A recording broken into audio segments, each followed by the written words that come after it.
The city of Winchester, Virginia, and the surrounding area were the site of numerous fights during the American Civil War as both contending armies strove to control that portion of the Shenandoah Valley. Background: John Brown's raid. Ties between Winchester and the American Civil War are considered to begin with the involvement of the city in the suppression of John Brown's raid in 1859.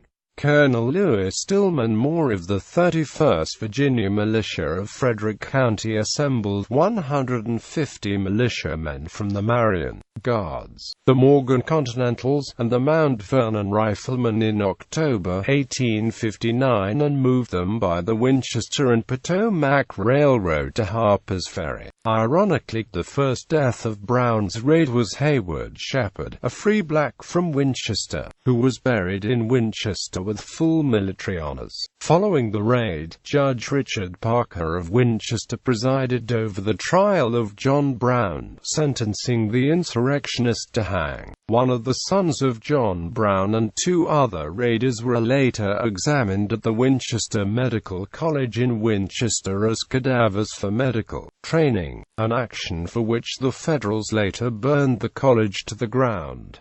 Secession Deliberations. Neither Winchester nor the Commonwealth of Virginia were particularly fond of secession from the Union. Virginia was not a cotton state, and the Valley's economy and culture centered around small family-owned farms producing wheat and cattle. However, pro-Union sentiment was often conditional.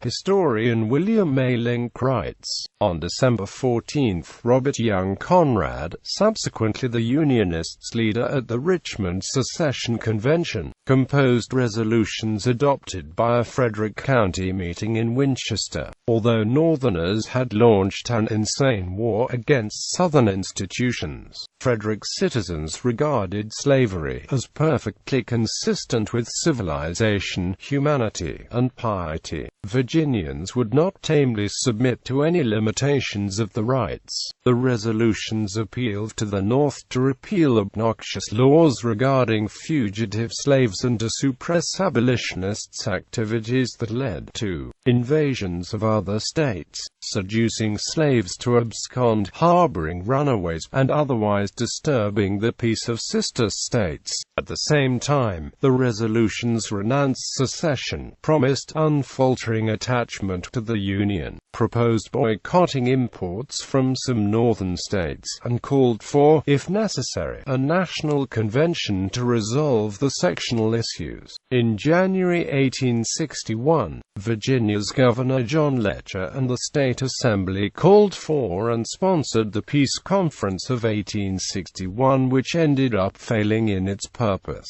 to get the U.S. Congress to review an agreed-upon compromise. Virginia ran an election on February 4, 1861 to elect delegates to a special state convention to deliberate on the question of secession. Of four candidates, Winchester and Frederick County elected two pro-Union delegates, Robert Y. Conrad, James Marshall. Two-thirds of the votes went to the two pro-Union candidates, revealing the strong Union sentiments of the town and county at the time. On April 4, the convention voted, and secession was defeated by a vote of 88 to 45. However, later that month the firing upon Fort Sumter prompted newly elected President Abraham Lincoln to issue a call for 75,000 volunteers, including a call to Virginia to provide troops.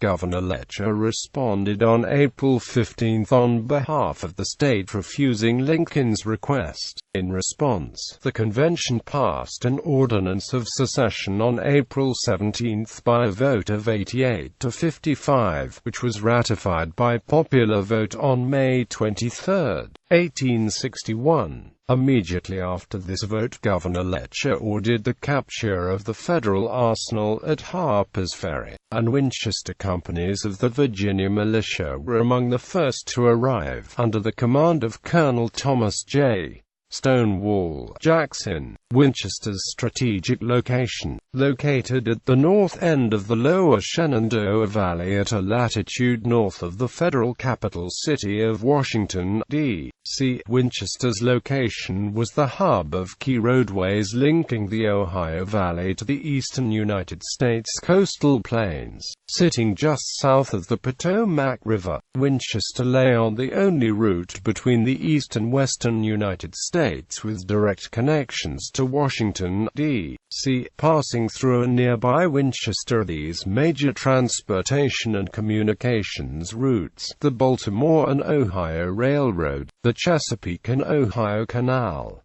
the Winchester and Potomac Railroad, the Manassas Gap Railroad and Manassas Gap, the Valley Pike and Martinsburg Pike, the Pughtown Pike, the Northwestern Grade and Petticoat Gap to Romney, West Virginia, the Berryville Pike, Castleman's Ferry and Snickers Gap, the Millwood Pike, Berry's Ferry and Ashby's Gap, the Front Royal Pike and Chester Gap. Winchester was a base of operations for several Confederate incursions into the northern United States, at times threatening the federal capital city. Winchester also served as a central point for troops conducting raids against the Baltimore and Ohio Railroad, Chesapeake and Ohio Canal, and Turnpike and telegraph paths along those routes and the Potomac River Valley. For instance, in 1861, Col. Thomas J. Jackson removed 56 locomotives and 386 railroad cars, along with miles of track, for the B&O Railroad and ultimately closed down the B&O's main line for 10 months. Much of the effort to transport this equipment by horse and carriage centered in Winchester. Winchester in the Eastern Theater. Winchester was a key strategic position for the Confederate States Army during the war. It was an important operational objective in Gen. Joseph E. Johnston's and Jackson's defense of the Shenandoah Valley in 1861, Stonewall Jackson's Valley Campaign of 1862, the Gettysburg Campaign of 1863, and the Valley Campaigns of 1864. The Skirmish of Falling Waters, July 2, 1861. The First Battle of Winchester, May 25, 1862. General Robert E. Lee's Maryland Campaign of 1862 to the Battle of Harper's Ferry, September 12 to 15, 1862. General Robert E. Lee's Gettysburg Campaign of 1863, the Second Battle of Winchester, June 13 to 15, 1863. General Early's Valley Campaign and Washington, D. The Battle of Belle Grove, October 19, 1864. The occupations of Winchester, including minor cavalry raids and patrols, and occasional reconnaissances by various forces. It is claimed that Winchester changed hands as many as 72 times during the course of the war and 13 times in one day. Battles raged all along Main Street at different points in the war. Both Union General Sheridan and Stonewall Jackson located the headquarters just one block apart at various times. During the war, Winchester suffered greatly under 5 major periods of Union occupation: the occupation of Major General Nathaniel Banks, the occupation of Major General Robert Milroy, the burning and occupation of Major General Philip Sheridan, the occupation of Major General Winfield Scott Hancock, February 27, 1865 to June 27, 1865, the occupation of the 1st Military District of Major General John Schofield. During the federal occupation of Winchester, many residents were exiled from town. Personal property was stolen. Citizens rendering medical assistance to wounded soldiers were shot and murdered. Homes were illegally stolen, occupied and destroyed. A medical school was burned down, and the citizens of the Commonwealth were not allowed to vote on readmittance to the Union under the reign of Major General Schofield. The occupation of Major General Nathaniel Banks Badgen, Banks' primary objective in the Shenandoah Valley from 1861 to 1862 was to defend Washington, D.C. from possible attack by the Confederates, as well as defend and protect the Baltimore and Ohio Railroad. During the winter of 1861, Banks headquartered his troops of the 5th Corps in Frederick, Maryland. A pontoon bridge crossing the Potomac River was completed in early March 1862, allowing Banks to begin crossing and marching up the Shenandoah Valley with superior forces against Major General Stonewall Jackson. Jackson evacuated Winchester, retreating up the valley. During the summer of 1862, two major battles were fought in Winchester between Banks and Jackson. During Banks' first occupation from May 12 to 25, 1862, the First Battle of Kernstown, March 23, 1862, the First Battle of Winchester, May 25, 1862. Following the First Battle of Winchester, Banks retreated down the valley. Shortly thereafter, by May 31, Jackson departed Winchester up the valley and Banks re-entered the town, occupying it with forces from June 4 to September 2, 1862. The occupation of Major General Robert Milroy. Winchester was occupied by the 2nd Division of the 8th Corps of the Federal Middle Department from December 24, 1862 until the Second Battle of Winchester on June 15, 1863. The primary objective of the Federals during this period was to protect and defend military approaches to Washington, D.C., and especially to guard and defend the Baltimore and Ohio Railroad from Confederate raids. Major General Robert Milroy, commander of the 2nd Division, entered in force at the beginning of the year in 1863, coincidental with the enactment of the Emancipation Proclamation. Milroy, a radical abolitionist, was intent on using Winchester as a place to enforce this new proclamation in the strictest and harshest terms possible.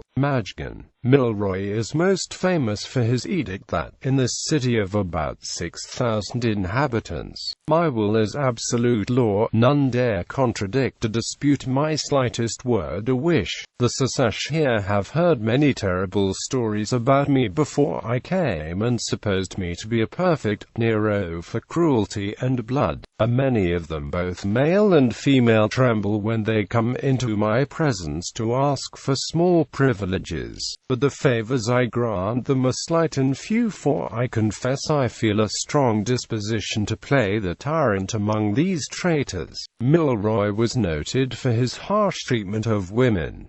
When Milroy felt that a lady had insulted Jen Closer, a fine mansion was immediately taken for a hospital.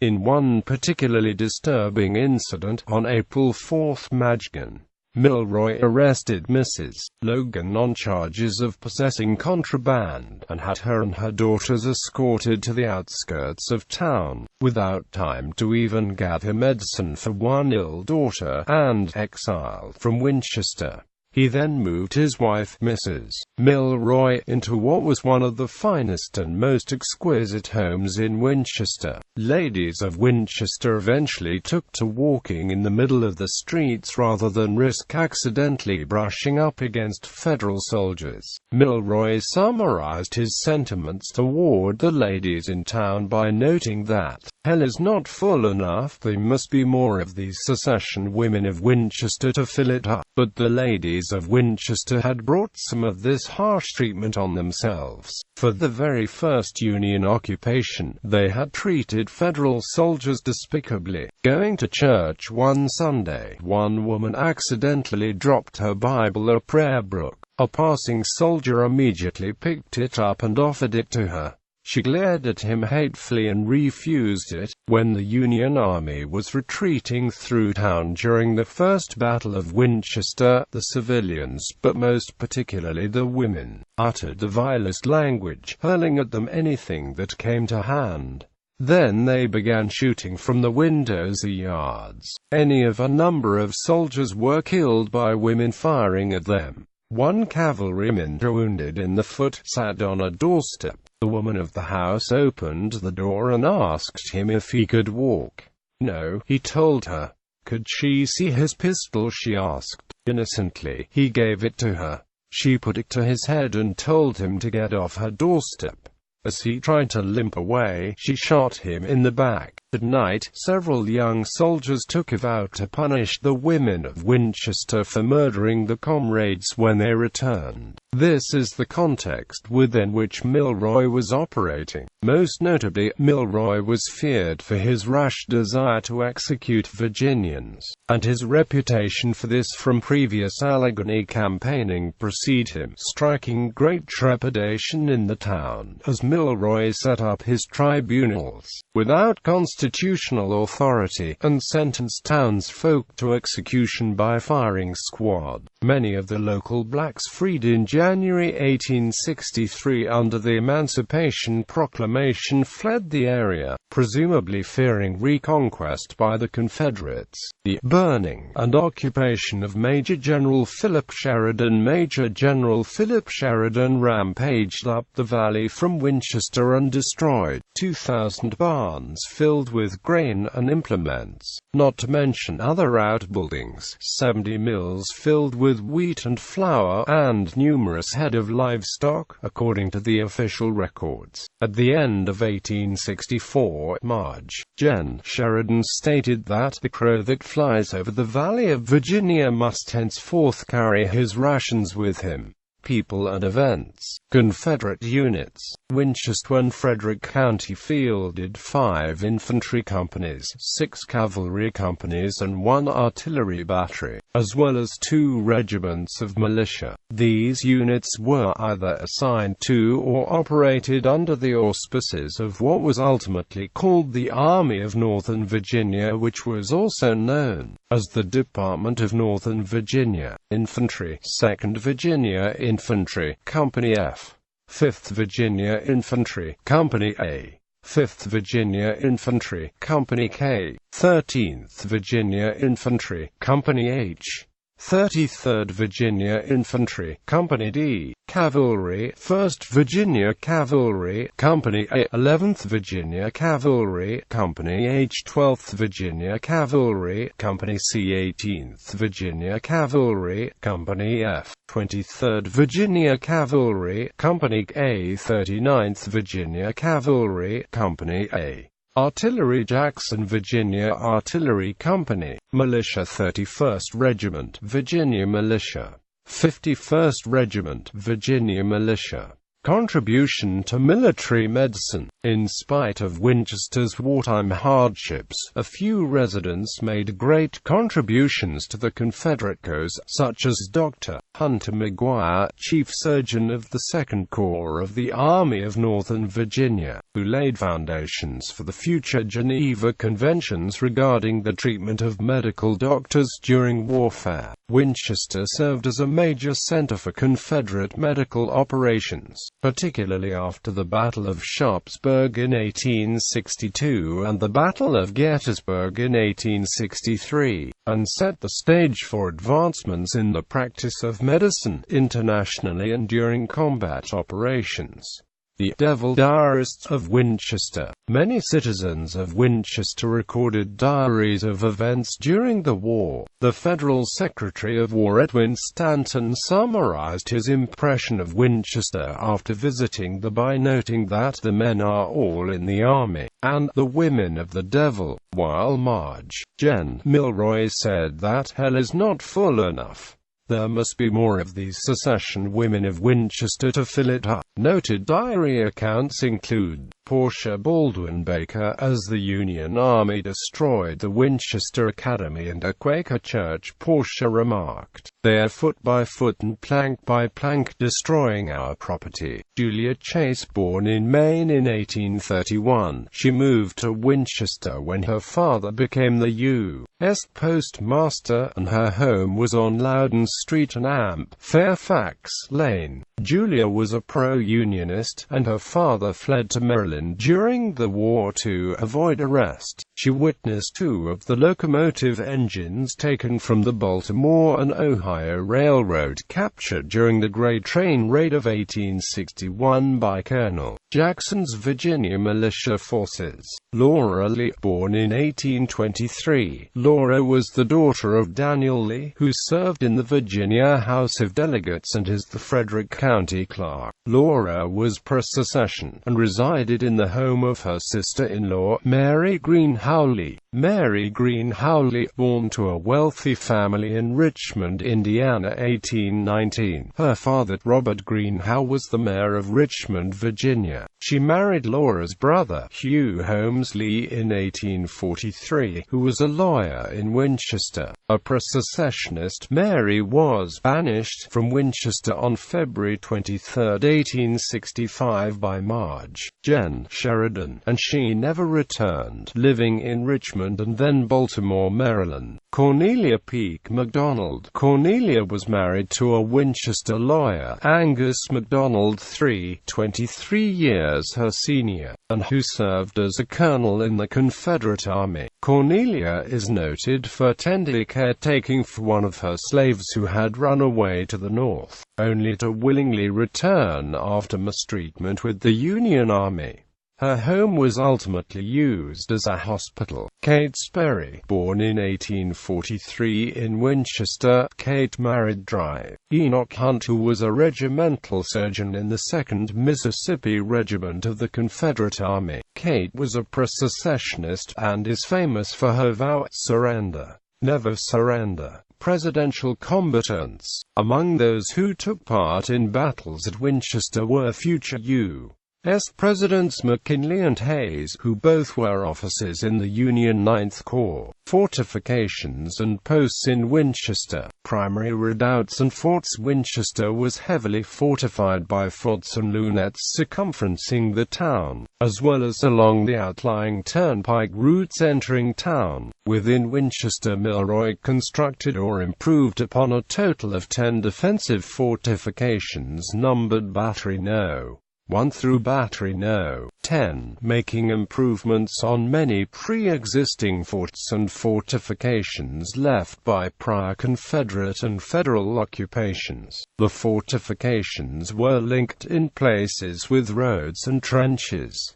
Fort Collier, built by Confederate Lieutenant Collier and Virginia militia with the aid of Federal prisoners. This redoubt guarded the north entrance of town on the east side of the Martinsburg Pike. During later Federal occupations, it was known as Battery No. 10. The fort was set on low ground, and generally offered little military advantage, except as a guard post for the pike. Lieutenant Jubal Early used it as part of his defensive works in the Third Battle of Winchester. Fort Jackson, originally built by Confederate troops and called the Fortification on the Heights, or the Main Fort, this was improved under Madigan Banks and called Fort Garibaldi by the 39th New York Regiment. The redoubt was improved extensively by Milroy's troops as Battery No. 2 and held 14 guns, including heavy artillery, and renamed Fort Milroy. Its current name was given after the Confederate victory in the Second Battle of Winchester. Fort Alabama. This was a large star-shaped lunette built by Federal troops in 1862, improved by Milroy as Battery No. 3, and equipped with 8 guns and outlying rifle trench. Its current name was given after the Confederate victory in the Second Battle of Winchester. Louisiana Heights. This was a 3-gun lunette and redens located due west of Fort Jackson, which was occupied by Milroy as Battery No. 5. It included a line of rifle trench. Its current name was given after the assault by Confederate Louisiana troops in the Second Battle of Winchester. Carey's Brook Redoubt. A redoubt on high ground anchoring the east end of approximately 2 miles of earthworks which guarded the south side of Camp Russell. The earthworks straddled the Valley Pike south of Winchester, and Carey's Brook Redoubt was located east of the Pike. Parkins Mill Battery, a lunette with small fort 4 miles south of Winchester at the Opequon River crossing on Front Royal Turnpike. Fortified batteries Bowers Hill, a linear entrenchment along Bowers Hill south of Fort Jackson, Michigan. Banks attempted and failed to hold this defensively in the First Battle of Winchester, and from this hill, Michigan, Jubal Early and LTGEN. Ewell surveyed the flanking maneuvers in the Second Battle of Winchester, as well as bombarded Michigan. Milroy's troops. Battery No. 1, a 6-gun lunette with infantry flanks on the south end of Fort Jackson, co-located on the same ridgeline. Battery No. 4, a large Star 6-gun lunette with rifle entrenchments and minor lunettes located due north of Fort Alabama along the same ridgeline. The rifle entrenchments between Battery No. 4 and Fort Alabama have been destroyed by the overlaying construction of VA-37. Battery No. 6, a small lunette with 3 guns and rifle trenches on a hill peak located in between Louisiana Heights and Battery 7. Battery No. 7, a large 8-gun lunette and reddens with trench lines on Apple Pie Ridge west of Apple Pie Ridge Road. Battery No. 8, a grouping of a lunette and reddens with infantry works west of Fort Alabama and east of Battery No. 7. Battery Number 9, the location is unknown, however this may have been a lunette. Camps Camp Hill, a Confederate and Federal camp located in the modern Overlook Park on the south side of Winchester east of South Loudon Street. Smithfield Trench Line. This was a mile-long Confederate trench line with ramparts built in a 90-degree angle northwest of Winchester and south of Fort Collier, used during the Third Battle of Winchester. Camp Russell. Camp Russell was a 2-mile-long encampment with earthworks and trenches straddling the Valley Pike south of Winchester, just south of the intersection of modern VA-37 and Interstate 81. Carey's Brook Redoubt formed a part of this encampment. Camp Sheridan and 2 accompanying small forts were located southwest of Winchester. One fort was located west of the Middle Road and Apple Valley Road intersection, and the second fort was located just north of modern Firelock Court on Middle Road. CSA Camp, a Confederate encampment, was located north of the Northwest Turnpike along modern Spinning Wheel Lane. Federal Camp, a Federal encampment, was located north of the Northwest Turnpike along modern Echo Lane. Field Hospitals. Sheridan Field Hospital. This was a field hospital used by Michigan. Sheridan on the southeast corner of town on Opequon Avenue near Hollingsworth Drive. It was the largest field hospital operated by the Federals in the Civil War. White Sulphur Resort, also known as Jordan Springs, was a hotel and resort facility built by the property owner Branch Jordan in 1843 and 1855. Hotel operations ceased during the war while it was used by both sides as a hospital. The buildings remain to this day on Jordan Springs Road in Stevenson, Virginia, just north of Winchester. Field Prison's Old Courthouse. The old courthouse in downtown Winchester was used as both a temporary prison and field hospital by both sides during the war. Headquarters. Stonewall Jackson's headquarters. This house, which belonged to Colonel Moore of the Virginia Militia, is preserved as the Stonewall Jackson Headquarters Museum today. Located at 415 North Braddock Street, it served as the winter headquarters for Stonewall Jackson during 1861 and 1862. Civil War tourism. Today, Winchester provides a wealth of exploration and tourism for Civil War enthusiasts. Jubal Early Drive snakes around south of downtown Winchester along the central location for many of the battles.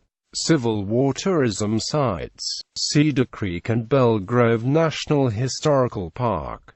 Museum of the Shenandoah Valley, Old Courthouse Civil War Museum, Stonewall Cemetery, Stonewall Jackson's Headquarters Museum, Winchester National Cemetery. Interesting facts. The flag of Winchester. The modern flag of the city of Winchester closely resembles the first congressionally proposed national flag of the Confederate States of America. Both flags were composed of a field of red, upon which a saltire is laid, with a heraldic shield in the center of the flag. The primary differences in the flags are the addition of a center blue saltire, and an English Norman lion instead of a 13-pointed star on the shield in the Winchester flag. The Confederate Congress failed to accept the flag proposal of the Joint Committee on Flag and Seal in April 1862, and went on to adopt the Stars and Bars flag.